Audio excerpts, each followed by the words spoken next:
Good afternoon, everybody, and welcome back to Procrastinator's Pitch Stop. I am sitting here with another very special guest for you today. Michael A. Blunt is a wealth mindset consultant and founder of Billionaire Mindset Collective, who leverages his own transformation from severe burnout and anxiety into a thriving life to help entrepreneurs rewire their mindset, unlock their full potential, and accelerate their journey toward extraordinary success. Michael, welcome to the show. Welcome, Chris. Thank you for having me. Yeah, well, thank you for taking the time to be here. We've got some pretty good ground to cover today, but before we dive into it, we do like to have an icebreaker on the show. And the question for you today is, which cartoon character do you resonate with the most, and why? That's a good question. I think my favorite cartoon character growing up was Who Framed Roger Rabbit. Do you remember that? Roger Rabbit. Well, I remember Jessica more than Roger, but yeah. So I think that's the reason why. I felt like he had it all.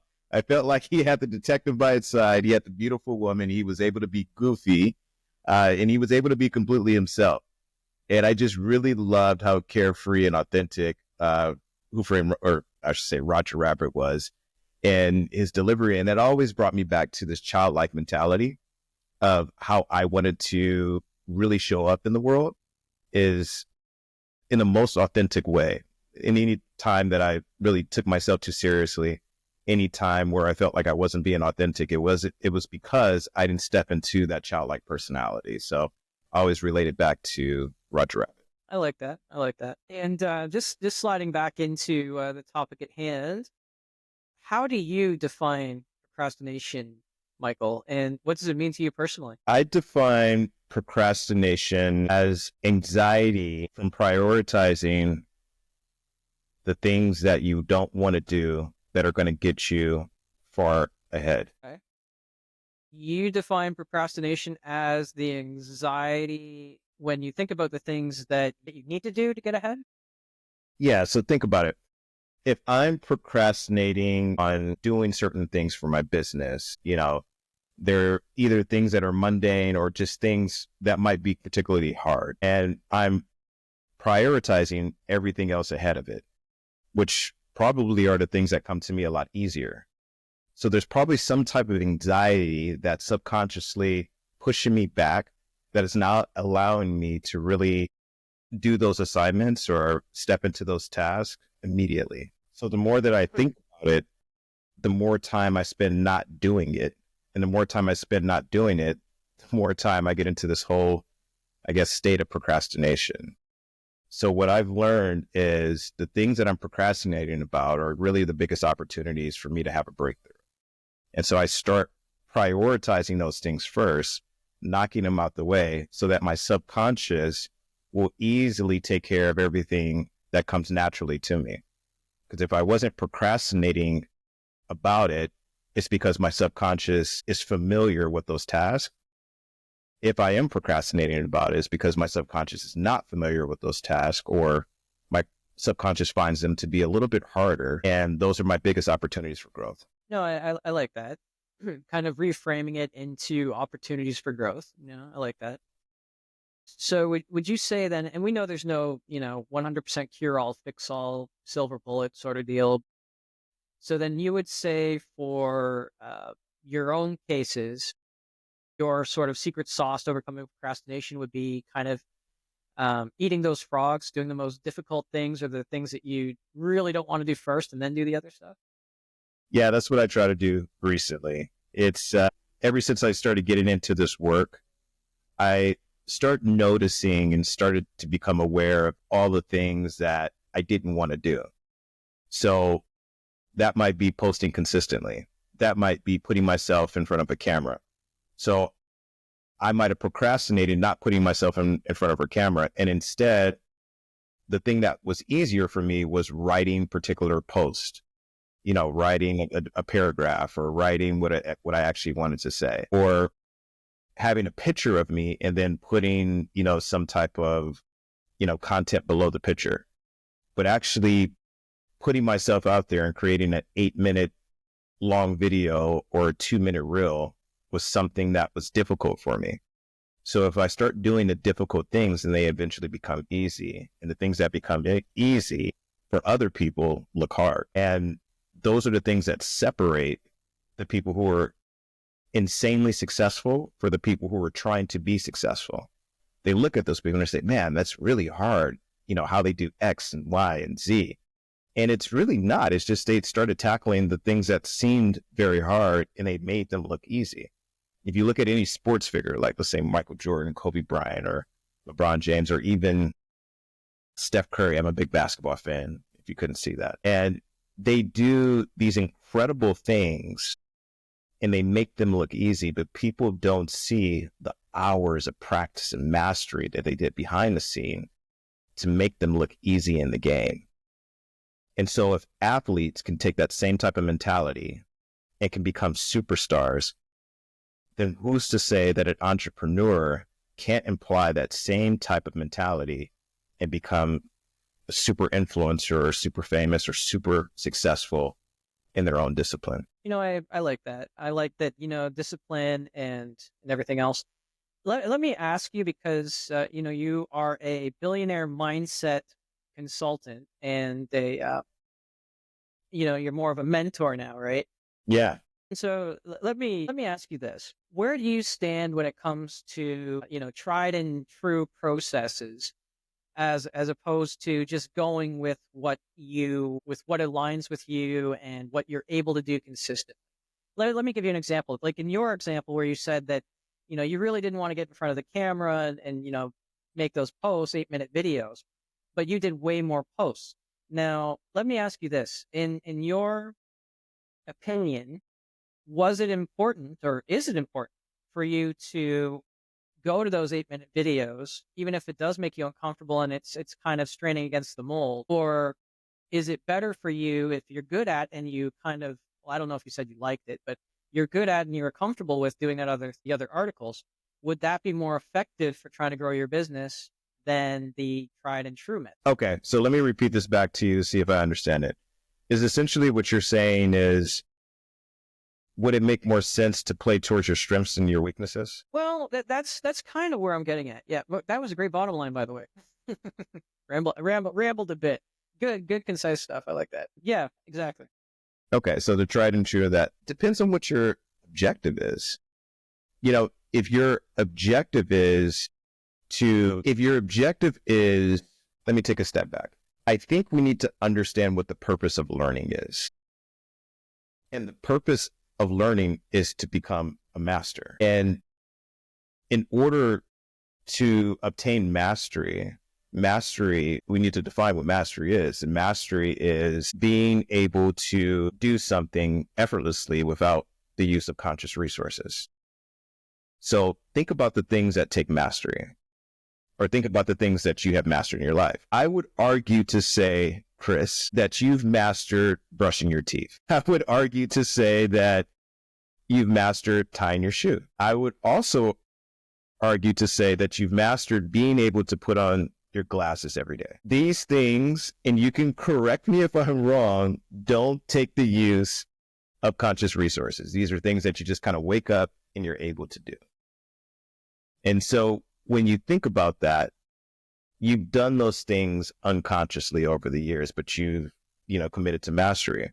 Well, what is the purpose of you being here on earth? Is to reach your full human potential. So if you're in a field and you're looking at your strengths and your weaknesses, in my opinion, I'm going to be looking at the things that are taking a lot of effort, that are taking away from me doing those things automatically. The things that I might think are hard today, but can become easy tomorrow. So if for me, it's posting every day, if for me, it's putting myself on camera, and I know that I want to be a video influencer, but I know right now that's not something that's a strength of mine, then I'm going to put myself out there and I'm going to master the skills of what it takes to become a video influencer.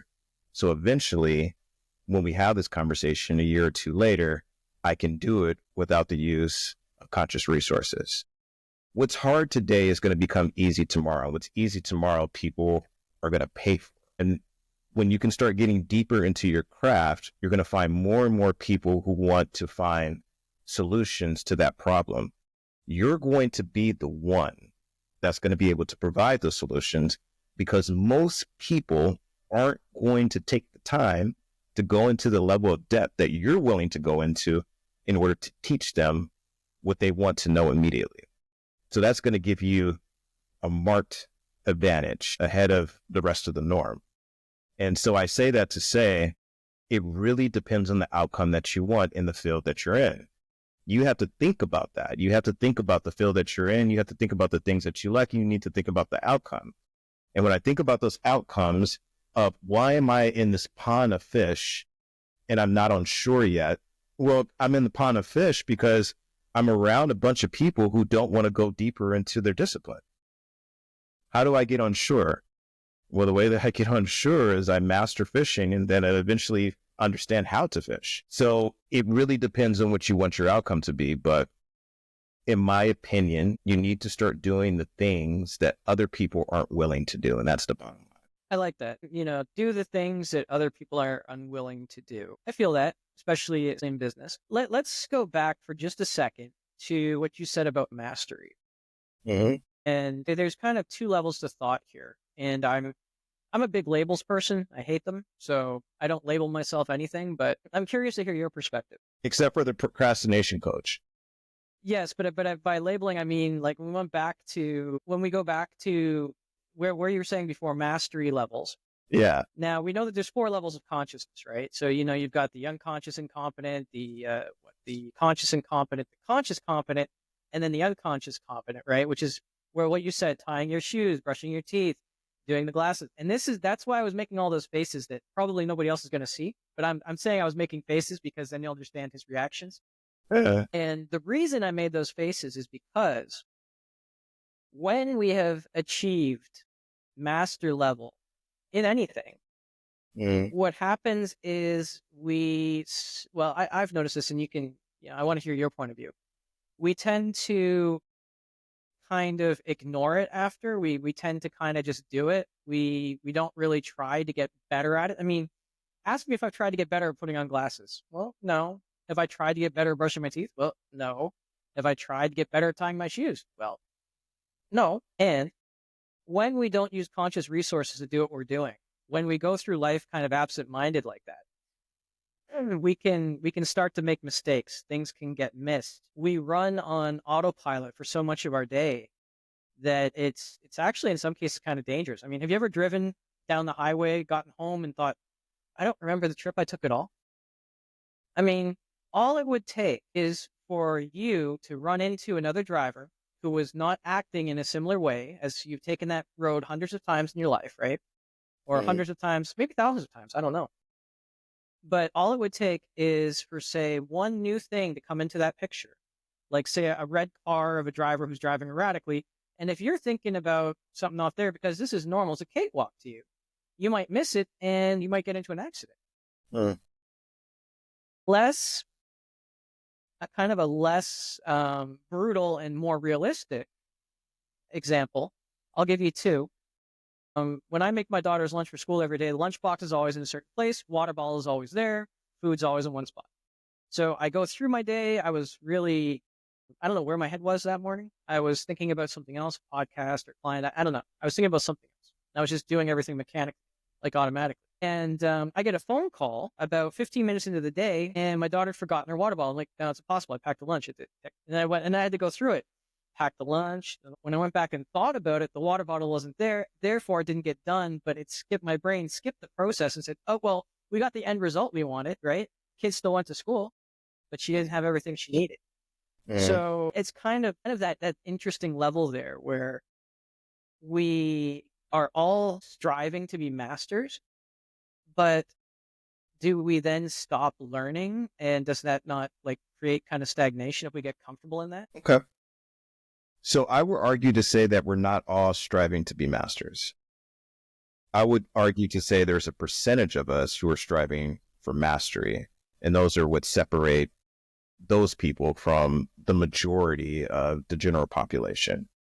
I would also argue to say that a lot of, I would say probably a 90-something% of what you just told me was the difference between mindfulness and mastery, which is awareness of what I'm doing every single day. Last thing I will argue to say is always come back to the purpose. What's the purpose of tying my shoe? Purpose of tying my shoe is so that I could have something that is on my feet, it's safely secured, and so I can walk. So I achieve my purpose. If I see that I wasn't able to do that, then I would become more mindful in my mastery of tying my shoe so that I can start getting it right. Now let's apply this to your business. When it comes to your business or when it comes to accumulating wealth, where's the mastery? Well, the mastery is endless. It's infinite. So the mastery and the mindfulness never stops. But most people will only go so far. And that's what I say. It's a difference where most people aren't looking to become masters. They're just looking to get good enough. And once they get good enough, they're looking to stop and just live their lives. I think what me and you were talking about is a completely different game. We're talking about being the top of our game, which is endless. So that mastery is a continuation of every single day becoming mindful, every single day, how do I get better? And once you get to that level, there's a different level of mastery. There's a different level of mindfulness. And then once you get to the next level, it's a different level of mastery. It's a different level of mindfulness. Why? Because the purpose of what you're trying to do is become the best version of yourself, and not only become the best version of yourself, to become the most successful. And there is no end game to that. It just keeps going and going and going and going. So that really all depends on you, and that depends on how you define your purpose of what you're trying to achieve. Okay, I can see that. Um, when we're talking about the how to master something, right? And again, you're right. There is no end game, right? But maybe we tell ourselves there is, because again, when you go out and you master certain things, like not necessarily tying your shoes, but let's say you go out and you're the absolute expert on shipping bananas or growing bananas or whatever, right? I don't know why I chose that, but because I've already found a way out of my argument. Like, I was trying to find something that once you've mastered it, there is no new information. And I was trying to make the point that once we've done that, then we should look at new levels of mastery in different areas. Is that kind of where you were going? Well, what I was saying is mastery in its truest form, there is no end to mastery. Mastery is the beginning, is never the end. So if you're always looking, if you're looking to master something and then be done with it, then you haven't exactly mastered it. You just become very proficient at it. And so I define tying your shoe as you being a master in that. But that's mastery at the first level for you to be able to achieve your purpose. So I always come back to, what is your purpose? My purpose was to walk securely down the street. Okay, I achieved that. Now, can you go to a level 2 and double knot it and tie it behind your back and do all these other cool little things? Sure, you can go to level 2 and you can go to level 3, but what purpose is that? Well, your purpose is, I want to be in a circus, and I want to sell my services as someone who's really cool at being able to tie their shoes at level 2, 3, and 4. But that's not my purpose of my shoes. So I'm saying mastery at that particular level. And when you look at mastery as something that's infinite or something that's limitless, actually in any category, including your family, including love, including your success, including money, including wealth, then it becomes a bottomless pit of how far you can go. That's what I'm speaking about when it comes to mastery. Never ending. Gotcha. No, that makes sense. For sure, that makes sense. I'd like to swing back for a second on the example you gave, how we said, is it the process is more important than, I guess, the driver consistency, right? In your example, where you said that, you really don't like to do the videos, but I mean, you want to be a video influencer. I mean, and again, this goes back to playing strengths and weaknesses, because there's more than one way to skin a cat. So let's say I want to be a video influencer, but I'm not, comfortable in the camera or whatever. If I came to you and I said, like, I really like writing articles, I really like posting this, I really like doing this. I'm not a big video person, but I want to get into the video space. Would you go the route of, practice, being uncomfortable, pushing that boundary to do that? Or would you go a different route and say, well, okay, you're good at networking, you're good at the articles and stuff. So maybe what you do, instead of being in the video is you curate the video or you distribute the video or find videos to distribute. Is that I think maybe that converts. I'm not sure. Let me, okay, let me bring it back to you. I think the first question I would ask somebody is, what's your purpose? I think we always need to get clarity on what their purpose is. And once you start peeling back the onion, and then you can start getting a better understanding of, hey, I love basketball. I love football. I love sports. I love, the interaction between players. I love the competitiveness. But if I were to go into basketball and say, hey, I love basketball, I want to be a basketball player, and someone were to tell me, well, you're 5'3", there's only so far you can get with being a professional basketball player, I would expect for me to answer the question, well, what's my purpose? What is it that I really want to do? Do I really want to play basketball? Or do I just love the sport of basketball so much that I want to be associated with it in some type of way? So if I want to be associated with basketball, if I want to be in basketball where I can still play, but maybe not at the highest level, and I can still be associated with the players and competitiveness, like what is it about basketball that I really, really love?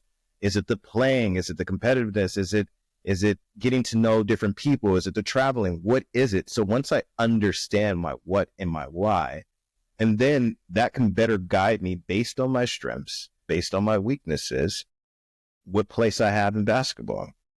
So to your point, that place might put me as a coach. To your point, that place might put me as a network broadcaster. To your point, that place might put me as just a good mentor or somebody who's giving good advice from the sidelines, like a dad, or from your point, that might put me in a position where I become the Spud Webb or the Muggsy Bogues or the only person or one of the top 3 people who has ever been 5'4", 5'5", and 5'6" in the history of basketball that defied the odds and became the only person at that height to become an NBA legend. It just depends on what you really want to do. So you have to keep asking that why. And that comes back to what I teach. I work with successful entrepreneurs who have these types of mental blocks and these type of stagnations within their mindset who are looking to shift into their next level of wealth prominence. And there's these tiny little nuances that kind of get in their way. Well, like, oh no, I really want to be, the best basketball player. If I work with professional athletes who are at the top of their game, but they're like 40 years old, or they've gotten injured a number of times. So they want to keep going. And I'm like, okay, well, what's your why? Tell me about your why. What's your passion right now? What is it that I really want to play the game? Why? Because I really want to play the game. Why? Because I just really like being around my brothers when I'm out there. Here we go. So you like the community aspect. Yeah. I really love when people are cheering for me. You like when people are cheering for you, or you like going out in the community aspect when people are cheering? I like when people are cheering. Okay, so you like the community and you like when people are cheering. You can get that as a head coach. You can get that in high school. You can get that in college. They're still cheering for you. You have the community aspect. You're still bouncing the ball in practice and doing all these different things. You can show them how to do these things. How does that feel to you? So the payoff is the emotion. The payoff is not the process, it's the emotion. So what is the emotion I'm looking for? Oh yeah, I got $1 million. Do you really want $1 million if you're on an island alone with 10 other people and you're stranded? What is $1 million going to do for you then? A year later, you're going to need to learn how to, build a fire, build a hut. You're going to need to learn how to hunt in order to survive. That's what's going to make you the most wealthy person on the island after a while. That $1 million isn't going to matter. So it's all about the emotion, the payoff. Okay, well, what I'm really looking for is to provide value. Okay, there we go. So you want to provide value. You want to be able to do what you want to do without someone telling you that you can't do it. So you want freedom. That's what you really want. So if I can give you freedom, if I can give you an environment for you to provide value to as many people as possible, would the money still matter? No. If I can give you community and I can give you a lot of the accolades when people are still cheering for you, would it still matter if you were actually playing as a player? No. So it's the emotion that's the payoff for all of these people. And that's what we need to get down to. And that's really what I teach in my framework called the C3 method, where we walk people through this framework of clarity, confidence, and consistency. And it works every time when you want to consciously create your reality. So the questions that you just asked me over the last 30 minutes, I keep coming back to the same thing, the first C. Well, what's the purpose? Clarity. Let's get clear on what exactly you want to do. This is why I keep answering the same exact way every single time, because my framework works for every single situation. And then we start getting into more of the framework of how do you move from clarity to now getting more confident about your decision. And once you become confident about your decision, then you can consistently do that over and over and over again until you created the reality that you were looking for. And then guess what? Once you graduated from that level, you go to the next level, and now we're back at clarity. And we're doing the same thing over and over for every single level. So, that's how I will look at it, Chris. I like that, really, really powerful, when the why is high, the cost is low, right? So, and if you don't know why you're doing something, and I like the fact you brought up that $1 million and the island thing, because many of us, we don't get that far. We get stuck at, oh, well, I want the $1 million because the $1 million is going to buy me cars and stuff, or whatever. Most of us, and it's not our fault. If anybody has had these thoughts before, had this way of living, I mean, it's just society that has told us that we can't be happy or fulfilled unless we go out and we get to the top of whatever and get $10 million and all these other things. So would you say that actually, let's throw it in yours. What's the toughest aspect of those 3 C's that you have, do you think, for most people? Clarity. The toughest aspect, think about the question that you've been asking me in different ways. It all came back to, well, what's the purpose? What's the purpose? I don't know. I just wanted you to answer the question. Okay, well, what's the purpose? Okay, well, let's dig into it. Most people are too busy trying to figure out the answer without doing the work and spending the time of unlocking the problem. And when you're spending more time trying to figure out the answer rather than unlocking the problem, then what you're doing is you're really focusing on an infinite amount of ways that you can go about doing something rather than the one root way that will take care of the infinite amount of ways that you can answer. So there's different ways that you can educate yourself. You can educate yourself going to college, going to high school, or going online. You can be self-educated. You can get a certificate. You can go on YouTube. There's all these different things. So you might say, oh yeah, YouTube is the answer. That's the solution. Somebody says, well, you can also go to college. And they're like, okay, cool. College is the answer. And you're like, okay, well, you can also go to this workshop. And then so you're chasing all of these different solutions. But let's unlock the problem. The problem is, what's the most effective way for me to learn what I need to learn in order for me to have what I want? So that medium might not be college. That medium might not be certifications. That medium might not be YouTube. Maybe it might be listening to Chris, the procrastination coach, every single day. Maybe it might be me reading my own documents or me meditating every day. Once you understand how you learn, which is basically unlocking the problem, that solves the medium for which you get to the solution. There's only one problem. And once you get clarity on how to unlock that problem, it takes care of all the different solutions that you're looking for. That is the whole point of the C3 method. It gets down to its base assumptions. And then from its base assumptions, just kind of like how Elon Musk uses for, all the things that he does with, SpaceX and, in the different ways that he's solving his issues, he gets down to first principles. First principles is breaking something down to its base components without the use of these assumptions and, these objectives. It's like, okay, at its base, at its core, let's get clarity on what the problem is. And once we get clarity on what the problem is, you can springboard into any solution. I think you might have stumbled upon, one of the key things of procrastination too, right? It's not necessarily that we don't know the one right way to do it. We don't know that we get into analysis paralysis, right? Infinite possibilities. As you were talking, I thought about I thought about an example of like, okay, just going on Elon's SpaceX. I want to go to the moon. Okay, what are ways I could go to the moon? I could build a wagon and launch it off a cliff. That's not going to work, right? I could, drive really, really fast around, or I could take an airplane, or I could do, I could try these different things, right?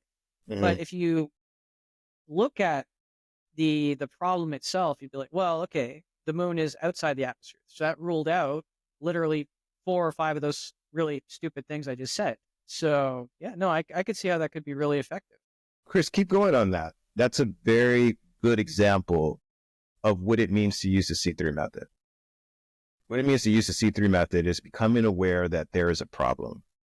And then once you become aware of what the problem is, and then you can start getting more clarity by really spending time in that phase of unlocking a solution. Because if not, if you're just jumping to solutions, which I'm telling you, 9 out of 10 people do, they just jump to a solution like, oh, okay, I think it's this, and I think it's this. And then they're just banging their head against the wall until they find something that sticks. And that is the most ineffective way the most ineffective way to live as a human, a functioning, high decision, high functioning human being. It's the most ineffective way. And it's also the way that's the most discouraging, which keeps people in the trap or the state of inertia for procrastination. Because they're like, there's just so many different ways that I can do this. What's the best way for me to do it? And then they're spending more of their time coming up with these great solutions that might not work for them. They're like, oh, well, I can do it like this, and I can do it like that, and I can do it like this. And, okay, that's going to take 3 days. So now I'm spending more time thinking about that. Like, okay, that's going to take 3 days. Okay, maybe I get that to that tomorrow. Once I do this and this and that, rather than, hey, what's actually the root cause of this problem right now? The root cause of this problem is I actually don't know how to do XYZ. That's the problem. So I could either go about learning it myself, or I can delegate it to somebody else. Once I discovered that, then my job became easy. I'm like, oh, let me delegate this to somebody else. Problem solved. They figured it out for me in 5 minutes, where it would have taken me 5 days to figure it out. Procrastination solved by understanding what's the problem. What's the problem? I don't know what I don't know, and I don't want to spend time trying to figure it out. That can be one route. Another route is, hey, no, this is actually something important for me to learn. I'm going to spend the 5 days, so I won't spend 5 years when other problems or the other things like this come into my reality that are going to stop me. Now, if I learn this in 5 days, I'll be able to get 5 years back. So problem solved. I might have been taking 5 days out of my life, but the procrastination that I would have when this problem showed up in a different form after those 5 days, now I've just eliminated those 5 years of continuously going back and forth because I don't know what I don't know. So it's different ways that you can look at it, but I think that you made a really good point when you said that. It's really a fine balance sometimes, though, right? Because we know that there's we know that there's a right way. Well, I'm not going to use the words right and wrong. We know that there is an acceptable way, and we know there's a known way. And sometimes that can actually get you to a place where you feel defeated and you don't really know what to. Let me illustrate this. Maybe we can go through the 3 C's on this story example, maybe. Because I use this story all the time for people that say that, they don't have a way. So there's this mountain that a salmon and a monkey and a mountain goat, they all want to get to the top of this mountain. Now, the mountain goat stares at it for about a week and says, well, I got feet. Let's do this. So the mountain goat jumps up and he jumps from rock to rock. He's not bothered by the sharp rocks or anything or the balance because he's a mountain goat, right? So he gets to the top. He bleats out his, victory. And, down below, the salmon and the monkey are watching. So the monkey looks up the end of the mountain, spends a couple of days looking at the mountain. He's like, well, I got feet. Let's go. So he starts walking up the mountain. But he gets about halfway up and he notices that he's getting lots of cuts and scrapes. And, if he continues, he's going to ruin his feet. He's not going to make it. So, he's kind of like, oh, well, I don't know what to do here. And so he sees a tree. So he climbs a tree to get a better view. And he notices that he can swing from tree to tree using his arms and he doesn't ruin his feet. So he swings from tree to tree all the way up to the top. He shouts out his victory or whatever. And now the salmon is down there witnessing all this. And the salmon spends, a day, 2 days remembering the goat getting up there, remembering the monkey getting up there, and says to himself, well, I don't have any arms. I don't have any feet. I'm just not going to try. So what's your question? So the question is, and this is actually it's actually a very big question. So I apologize for unloading it all on you in one time. It's a very compound question. So if we could take that and we could look at the 3 C's, right? Okay. So the first thing would be clarity. Okay. So why did the mountain goat and the monkey and the salmon want to get to the top of the mountain? There's your first question. And what if the answer is that society or they just heard from all the other animals, oh, the top of the mountain's great. Top of the mountain's great. And so they really don't know, right? So what could happen is the salmon could take some more time and it could say, I don't have any pains, I don't have any feet. But it could look at the mountain and say, hey, there's a stream that runs right up the side of it. And he could, and the salmon could just swim right. So the question, I guess the question becomes then, when our clarity is only society, then that leads us to being unfulfilled, right? Mhm. And that leads to a cascade of the confidence going down, right? And therefore you're not performing anymore. And then that leads to, I'm sorry, it was clarity, confidence, and consistency. So if you're not confident anymore, you're not doing it anymore, you're not consistent because you're not clear. So it cascades the opposite way too. Exactly. Yeah. Part of the clarity is becoming clear on who you are. It's your identity. So when I said that I work with successful entrepreneurs who are feeling mentally stagnant, a little mentally blocked, but are looking to shift into their next level of wealth prominence, what I'm saying is it's not in their results, but it's in their identity. They're scaling success more than they're scaling themselves. So, you can become, or I should say, you can guarantee your success by investing in yourself, but you can't invest in success and guarantee the best version of yourself. And that's the problem when we're looking at these different scenarios with, the goat and the monkey and the salmon. These people, let's just take a step back from it and unpack both of them. If they didn't reach the mountaintop, the reason that they didn't reach the mountaintop is because they were scaling their success based on what everybody else defined as their success. But if you start with yourself, if you start with your identity, then you know that, hey, I'm a salmon, I'm a monkey, and I'm a goat. We're all different. And the way that I'm going to get to success is different than the goat, and the way that the salmon is going to get to success is different from the monkey. But if you just base it based on getting to this, it comes back to people are just jumping to a solution, which is success. That's my solution to life. I just want to be successful. Well, people are going to say, well, the way to be successful is like this. No, that's the way for them to be successful. That's not the way for you to be successful. So you're putting the cart before the horse. Scale yourself first in order to scale your success, in order to guarantee your success. Just because you're successful doesn't mean that you'll become a better version of yourself. You don't need another strategy. You don't need another tactic. You need a shift in your mentality, in your identity. And once you're able to get that, once you're able to clearly understand that, then the salmon understands that I am a swimmer. I can swim upstream. The monkey understands my arms are my most prominent feature, my extremities. So I'm going to climb my way up. The goat understands I've got powerful legs. These other people don't have legs. These other animals don't have legs. I'm going to use that to my advantage because I understand myself. I understand my identity. That's the whole point of the C3 method. It's the step before clarity is awareness. So when you were saying the what, that's actually the awareness. What is, hey, there's a problem. I'm at the bottom of the hill. I want to get to the top. Clarity becomes like, okay, the who and the what. Who am I? What's in my way of getting there? What's the zone of resistance is what I call it in my framework. What's your zone of resistance? I'm a football player. What do I want to do? I want to win this game. Okay, great. That's my awareness. I'm going to win this game. So who do I need to become in order to win this game? Well, I need to become someone who's a professional. I need to become a master in my craft. I need to learn these plays. I need to train. I need to practice. Now, you're going to reach a zone of resistance. This is what happened with those three animals. They're like, okay, but I'm going to run into sharp objects. I'm going to run into, some dry patches when I go into the river. I'm going to run into some trees who aren't as strong when I'm, trying to climb as a monkey. Okay, that's my zone of resistance. If I'm an athlete, all right, the ball came to me. I've received the ball. There's a fucking defense that's coming 20 miles per hour at me. And what am I going to do now? That's my zone of resistance.